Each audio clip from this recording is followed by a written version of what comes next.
जय माता दी। प्रिय भक्तों, आप सभी का हमारे चैनल मन की शांति में बहुत बहुत स्वागत है। आज माघ मास का दूसरा दिन है और आप सब माघ महात्म का दूसरा अध्याय सुनेंगे। माघ मास का प्रत्येक दिन स्वयं में एक तीर्थ के समान होता है।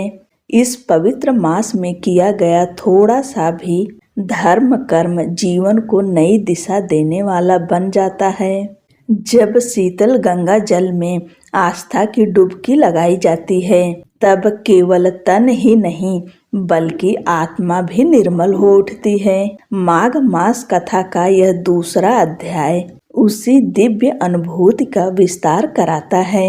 भगवान लक्ष्मी नारायण का ध्यान करते हुए आप सब दूसरे अध्याय को सुनिए। राजा के ऐसे वचन सुनकर तपस्वी कहने लगा कि हे राजन, भगवान सूर्य बहुत शीघ्र उदय होने वाले हैं, इसलिए यह समय हमारे लिए स्नान का है, कथा का नहीं।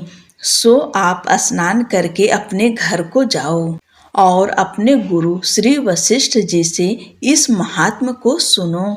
इतना कहकर तपस्वी सरोवर में स्नान के लिए चले गए और राजा भी विधि पूर्वक सरोवर में स्नान करके अपने राज्य को लौटा और रानीवास में जाकर तपस्वी की सब कथा रानी को सुनाई।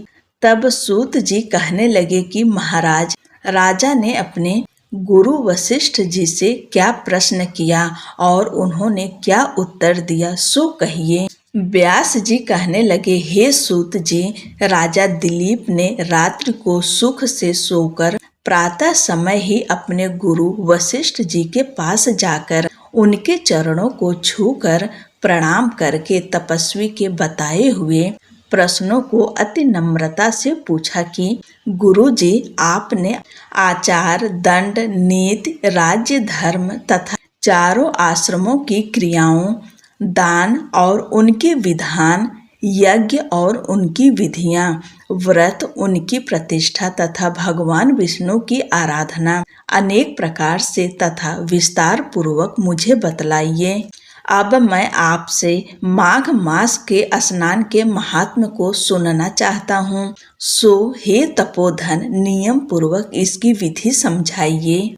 गुरु वशिष्ठ जी कहने लगे कि हे राजन, तुमने दोनों लोकों के कल्याणकारी, वनवासी तथा गृहस्थियों के लिए अंतःकरण को पवित्र करने वाले माघ मास के स्नान का बहुत सुंदर प्रश्न पूछा है। मकर राशि में सूर्य के आने पर माघ मास में स्नान का फल गौ, भूमि, तिल, वस्त्र, स्वर्ण, अन्न, घोड़ा आदि दानों का तथा चंद्रायण और ब्रह्मकुर्च व्रत आदि से भी अधिक होता है। वैशाख तथा कार्तिक में जप, दान, तप और यज्ञ बहुत फल देने वाले हैं, परंतु माघ मास में इनका फल बहुत ही अधिक होता है। माघ में स्नान करने वाला पुरुष राजा और मुक्ति के मार्ग को जानने वाला होता है। दिव्य दृष्टि वाले महात्माओं ने कहा है कि जो मनुष्य माघ मास में सकाम या भगवान के निमित्त नियम पूर्वक माघ मास में स्नान करता है, वह अनंत फल वाला होता है। उसको शरीर की शुद्धि, प्रीति, ऐश्वर्य तथा चारों प्रकार के फलों की प्राप्ति होती है। अदिति ने 12 वर्ष तक मकर संक्रांति में अन्न त्याग कर स्नान किया। इससे तीनों लोकों को उज्जवल करने वाले 12 पुत्र उत्पन्न हुए। माघ में स्नान करने से ही रोहिणी, सुभगा, अरुधंती दानशीलता हुई और इंद्राणी के समान रूपवती होकर प्रसिद्ध हुई। जो माघ मास में स्नान करते हैं तथा देवताओं के पूजन में तत्पर रहते हैं, उनको सुंदर स्थान, हाथी और घोड़ों की सवारी तथा दान को द्रव्य प्राप्त होता है। अतिथियों से उनका घर भरा रहता है और उनके घर में सदा वेद ध्वनि होती रहती है। वह मनुष्य धन्य है जो माघ मास में स्नान करते हैं, दान देते हैं तथा व्रत और नियमों का पालन करते हैं और दूसरों के पुण्यों के क्षीण होने से मनुष्य स्वर्ग से वापिस आ जाता है, परंतु जो मनुष्य माघ मास में स्नान करता है वह कभी स्वर्ग से वापस नहीं आता।